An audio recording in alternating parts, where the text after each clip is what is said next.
Two fugitives from Oklahoma are now in custody in Washoe County on an outstanding sexual assault felony warrant. Washoe County Sheriff's Office saying through the Nevada Violent Offender Task Force, they learned that Nathan Pottier and Erica Palmer were hiding in the Reno Sparks area. Pottier was charged with sexual assault of a child, while Palmer is charged with enabling sexual abuse of a child. They were found in Sparks on St. Patrick's Day. Will soon be extradited to Oklahoma County. On December 12, 2025, a referral landed on the desk of an Oklahoma Child Protective Services caseworker that changed everything. A 14-year-old girl, Erica's own daughter, was confirmed to be pregnant. Not just pregnant, but carrying twins. This is Nathan Pottier, 36, and this is his girlfriend, Erica Palmer, also 36. To their neighbors in Oklahoma City, they seemed like a typical couple struggling with the heartbreak of infertility. But behind the closed doors of their suburban home, authorities allege a plot was unfolding that would defy every standard of human decency. In late 2025, Oklahoma Child Protective Services began an investigation into 36-year-old Erica Palmer and her boyfriend, Nathan Pottier, also 36. The investigation was triggered by a referral indicating that Palmer's 14-year-old daughter was pregnant with twins. Nathan Pottier has a history that officials are now peeling back layer by layer. Before this incident, there were reports from California alleging he had sexually abused this same teenager, reports that Erica Palmer was reportedly aware of. Yet, instead of protection, the state alleges this mother provided a path for the predator. Authorities allege that Palmer and Pottier intentionally targeted the teenager to serve as a surrogate. Palmer reportedly told police she wanted children with Pottier but was unable to conceive due to a prior tubal ligation, tubes tied. Pottier is accused of sexually assaulting the girl, leading to the pregnancy. DNA testing was sought by investigators to confirm Pottier is the father of the twins. Where are you watching from today? Let us know in the comments. We track these cases because accountability is the only way to prevent the next one. Hit subscribe to join our community focused on justice for the most vulnerable. The couple fled Oklahoma to avoid a search warrant intended to collect Pottier's DNA. They were eventually tracked to the Reno Sparks area of Nevada. But what Nathan and Erica didn't realize was that while they were hiding in the Reno Sparks area of Nevada, thinking they had outrun the law, the Regional Sex Offender Notification Unit was already closing the net. This account reconstructs a multi-state criminal investigation using patterns repeatedly documented in real cases. Names and identifying details have been altered. Get out of the car! Hands where I can see them, right now! Sounding confused but breathless. What is this? What did I do? I'm just getting groceries, man. You know exactly what this is, Nathan. We've been looking for you since Oklahoma City. I don't know what you're talking about. I haven't been in Oklahoma in months. You've got the wrong guy. To Erica Palmer, you're under arrest on a felony warrant for enabling sexual abuse of a child. I didn't do anything. He's the father. He wanted them. Shut up, Erica! Don't say a word! You can't prove anything! We're legal! Nathan, we have the warrant for your DNA. The run is over. The motive revealed in court documents is perhaps the most disturbing part of this entire investigation. Erica Palmer had previously undergone a tubal ligation. She couldn't have children of her own with Nathan. Instead of seeking medical alternatives or adoption, investigators allege the couple decided to use Erica's 14-year-old daughter as a human incubator, a forced surrogate. Investigators didn't just have testimony, they had a paper trail. They tracked the couple's movements from Oklahoma to Nevada. They watched as the duo missed medical appointments where police were waiting with a DNA warrant. Frame by frame, the security footage from a Reno motel shows them checking in under false names, trying to disappear. But in the digital age, you leave footprints. Back in December, before she fled, Erica Palmer sat across from a detective and made a chilling admission. I just wanted him to be happy. He wanted to be a dad. My daughter, she's young, she'll move on. We were going to raise them as ours. Authorities reported that as of a few days ago, Nathan Pottier was being held on a $300,000 bond, while Erica Palmer was being held on a $200,000 bond. Both suspects were said to be in custody at the Washoe County Jail, awaiting extradition back to Oklahoma, where they would face a judge. Investigators further disclosed that as the extradition process began, new evidence had emerged. A series of text messages recovered from a burner phone reportedly suggested that the alleged surrogacy arrangement was not solely a private matter, indicating that additional individuals might have been involved. The investigation then shifts to the overlooked California reports, details that had long been ignored, culminating in the moment the 14-year-old girl finally broke her silence and confided in a teacher. When a parent is the one facilitating the abuse, should the legal system treat them more harshly than the actual abuser? What should the minimum sentence be for enabling in a case like this? To understand how a mother could allegedly trade her daughter's childhood for a chance at a new family, we have to look at the timeline. This wasn't a sudden lapse in judgment. According to investigators, this was a multi-state operation of grooming and evasion. In early 2025, while the family was still in California, the first red flags were raised. Social workers received reports that Nathan Pottier's relationship with the then 13-year-old girl was inappropriate. Quote from California case file: "The minor child expressed fear of Pottier, yet Palmer consistently defended him, claiming the allegations were misunderstandings born of teenage rebellion. Instead of addressing the reports, Palmer and Pottier packed their bags. They moved to Oklahoma, a state where they hoped to start fresh, and where Palmer's tubal ligation became the catalyst for a horrific solution to their infertility. By December 2025, the secret was out. The 14-year-old was pregnant. But it wasn't just a pregnancy. It was a twin pregnancy. In the high-stakes world of illegal surrogacy, twins are often seen as a bonus. Evidence log, text message exchange, and date, January 2026. Recovered messages between Erica Palmer and Nathan Pottier indicate the following. Palmer to Pottier. She stated that the girl was showing now and advised that they needed to remain indoors to avoid raising suspicion from neighbors who might begin asking questions. Pottier to Palmer. He responded that he was unconcerned about the neighbors, emphasizing that as long as the babies were healthy, he considered them to belong to them, referring to the girl as just the carrier. She's just the carrier. Those 4 words from a seized device tell you everything you need to know about the dehumanization occurring inside that home. Deposition quote, Oklahoma caseworker. When I first interviewed the victim, she didn't even use the word mom anymore. She referred to Erica as the lady who lets him in. The trauma was so deep, she had effectively orphaned herself in her own mind to survive. In February 2026, Oklahoma detectives were closing in. They had enough for a search warrant to obtain Nathan Pottier's DNA. They set a trap. They knew Pottier was supposed to take the victim to a prenatal checkup at an Oklahoma City clinic on February 24th. Detectives waited.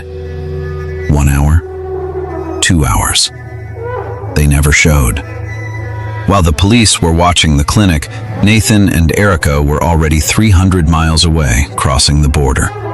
They had abandoned their home, their belongings, and their history, dragging a pregnant 14-year-old across state lines in a desperate bid to keep their prizes, the unborn twins. If you were a detective on this case and saw that empty parking spot, what would your first move be? Let us know in the comments if you think the police should have moved in sooner, or if the risk of a high-speed chase with a pregnant minor was too high. The trail went cold until March.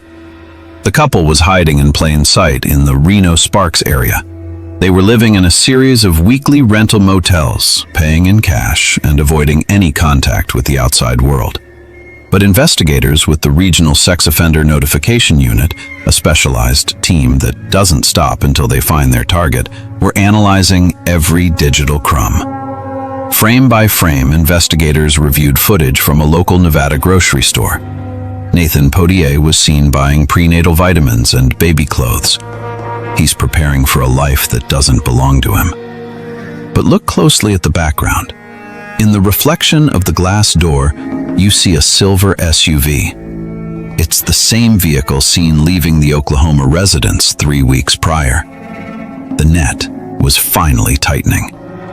But as the marshals moved in for the arrest you saw at the beginning of this story, they found something in the motel room that changed the charges from abuse to something much, much darker. When the marshals breached the door of room 214, they didn't just find the fugitives. They found a birth plan, handwritten by Erica Palmer. It didn't involve a hospital. It didn't involve doctors. It was a plan for a home delivery in a motel bathtub, followed by a plan to disappear into the Nevada desert with 2 newborns and no birth certificates. But there was one more thing in that room. A hidden camera Pottier had set up himself, and what was recorded on that SD card would make even the most seasoned prosecutor sick to their stomach. Do you think the motel staff should be held liable for not reporting a pregnant child staying with 2 adults for weeks? Where does the duty to report end? Every investigation has a moment where the scale of the crime shifts from horrific to unthinkable. For the U.S. Marshals and Oklahoma detectives, that moment happened inside room 214 of the Sparks Motel. While Nathan Pottier was being tackled in the parking lot and Erica Palmer was being processed, a forensics team began a sweep of their living quarters. They expected to find evidence of their flight, fake IDs, cash, maps. Instead, they found the SD card. Pottier hadn't just been hiding. He had been documenting. The hidden camera he installed in the corner of the room wasn't for security. It was for his own gratification. Quote from preliminary forensic report. The device contained over 40 hours of footage. It captures not only the physical abuse of the 14-year-old victim, but also recorded conversations between Pottier and Palmer regarding the ownership of the unborn children once they were born. In one particularly damning clip, you can hear Erica Palmer coaching her daughter on how to hide the pregnancy if anyone knocked on the door. You stay in the bathroom. If they see you, we lose everything. Those babies are the only thing keeping Nathan here. Do you understand? Don't ruin this for us. This wasn't just a mother failing to protect her child. This was a mother using her child as currency to keep a predator in her life. But the most transformative piece of evidence didn't come from the suspects. It came from the victim herself. While being transported to a local Nevada hospital for an emergency evaluation, the 14-year-old girl handed a small, tattered notebook to a female deputy. Inside that notebook, she had recorded every date, every time, and every location of the abuse, dating back to their time in California. She had even kept receipts from the motels they stayed at while on the run. The deposition quote from the Nevada deputy reported, "She told me she knew they were going to run and she knew she had to be her own witness. She said, I knew if I didn't write it down, they would make me believe it never happened." At 14, she had more investigative instinct than some professionals. And now, that deliberate act of crossing state lines is costing Nathan Pottier everything. Because they transported a minor across state lines for the purpose of sexual battery and forced labor, the surrogacy aspect, the FBI and federal prosecutors have entered the chat. This is no longer just an Oklahoma County case. By fleeing to Nevada, Pottier triggered federal kidnapping and Mann Act violations. The mandatory minimums for these charges don't just add years to a sentence, they add decades. An official statement from the federal prosecutor. The interstate nature of this flight, combined with the clear evidence of child exploitation for the purpose of an illegal surrogacy arrangement, elevates this to a matter of significant federal interest. We are seeking the maximum penalties allowed by law. Back in the interview room, the reality finally began to sink in for Nathan Pottier. The groceries defense was gone. The wrong guy defense was dead. When detectives showed him a still frame from his own SD card, his demeanor changed instantly. He didn't ask for a lawyer. He didn't ask about Erica. He asked one thing. What's going to happen to my sons? But even as the federal charges were being drafted, a medical emergency at the hospital sent shockwaves through the investigation. The stress of the flight, the arrest, and the months of abuse had taken a toll. At 14 years old, the victim went into premature labor. As the doctors rushed her into surgery, Erica Palmer made one final, desperate plea from her jail cell. And what she asked for will make you question the very concept of maternal instinct. When a crime crosses state lines like this, do you think the federal government should take over completely? Or should the local state where the abuse started, Oklahoma, keep control? Who do you trust more to deliver a life sentence? The harrowing birth of the twins, the expert witness who reveals the true extent of the psychological damage, and the moment Erica Palmer realizes she's never going home. As Nathan Pottier and Erica Palmer were being processed into the Washoe County detention facility, the focus shifted to a high-risk delivery room at a nearby Nevada hospital. At just 14 years old, the victim was facing a medical crisis that no child should ever endure. The stress of being a fugitive, combined with the lack of consistent prenatal care, had triggered premature labor. Doctors worked around the clock to stabilize both the young mother and the twins she had been forced to carry. The twins were born 10 weeks early. Because they were born in Nevada to a minor victim of human trafficking, the legal status of the infants became an immediate battleground. Quote from medical social worker, "In my 20 years, I have never seen a birth where the mother was essentially a crime scene. We had to have guards at the door not to keep the victim in, but to keep the parents, the abusers, out.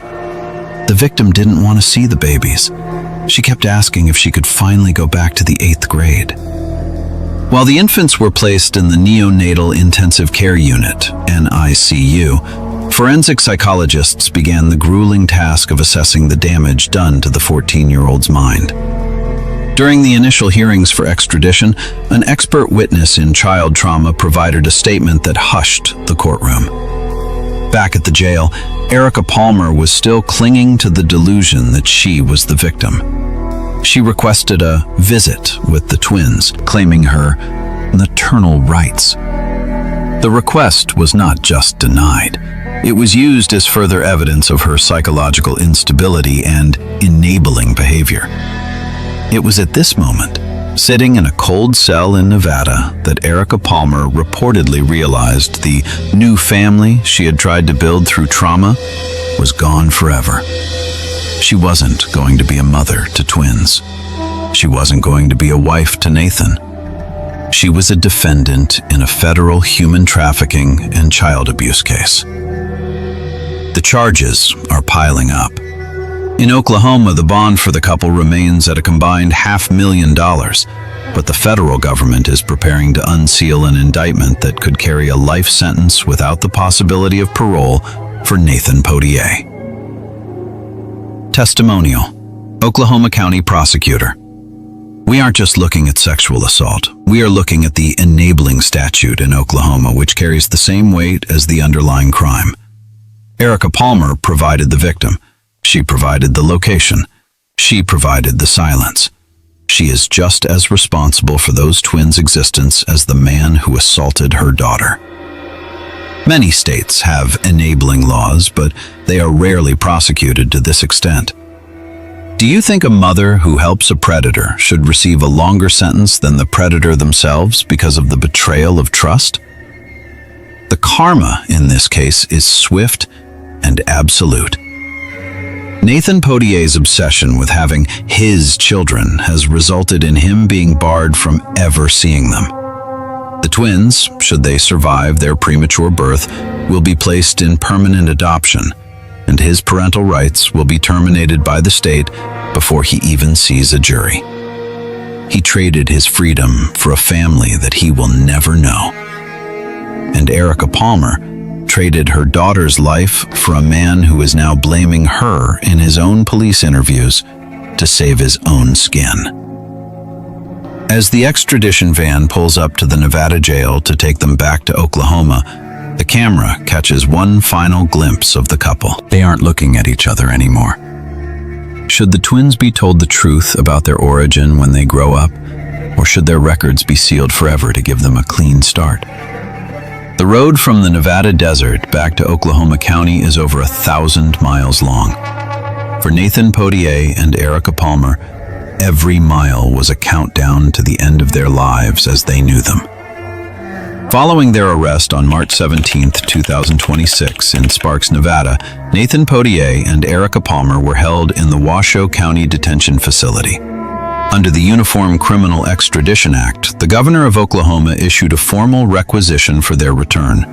Because the crimes alleged, sexual assault of a child and enabling sexual abuse of a child, are high-level felonies in Oklahoma, bond was set at a combined $500,000.